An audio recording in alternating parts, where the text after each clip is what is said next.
লিবিয়ার বিখ্যাত তন্দুর রুটি কিনতে বেনগাজি শহরের এই অস্থায়ী বেকারিতে ভিড় করেছেন স্থানীয়রা। রমজানে অনেকেই এই রুটি দিয়ে ইফতার করেন। গ্রাহকদের চাহিদা পূরণে দোকানেও চলছে রুটি তৈরির যজ্ঞ। একসঙ্গে অনেকগুলো চুলায় চলছে জনপ্রিয় রুটি তৈরির কাজ। আওয়াদ আল হাদিরি বেকারিতে রুটি তৈরির কাজ করেন। অন্য সময়ের তুলনায় পবিত্র রমজান মাসে একটু বেশি কাজ করেন তিনি, যাতে এই পবিত্র মাসে মানুষ রুটি কিনতে এসে হতাশ না হন। আমি ৮ বছর ধরে তন্দুর রুটি তৈরির কাজ করছি। সাধারণ দিনগুলোতে আমরা পুরো কাজের দিন কাজ করি না, শুধু সকাল ৯টা থেকে দুপুর ১২টা পর্যন্ত। রমজানের দিনে আমি সকাল ৯টা থেকে দুপুর পর্যন্ত কাজ করি।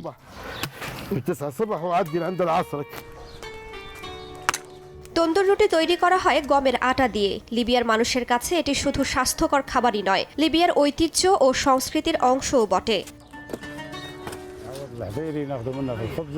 আমরা আওয়াদ আল হাদিরির কাছে রুটি নিতে অভ্যস্ত। তার রুটি খুব ভালো এবং ভালোভাবে তৈরি করা হয়। আমরা ইফতার টেবিলে রুটি খেতে অভ্যস্ত। আমি ৪ বা ৫ বছর ধরে তন্দুর রুটি কিনতে আসছি। আমাদের মায়েরা ও দাদিরা প্রতি বছর এটি তৈরি করত।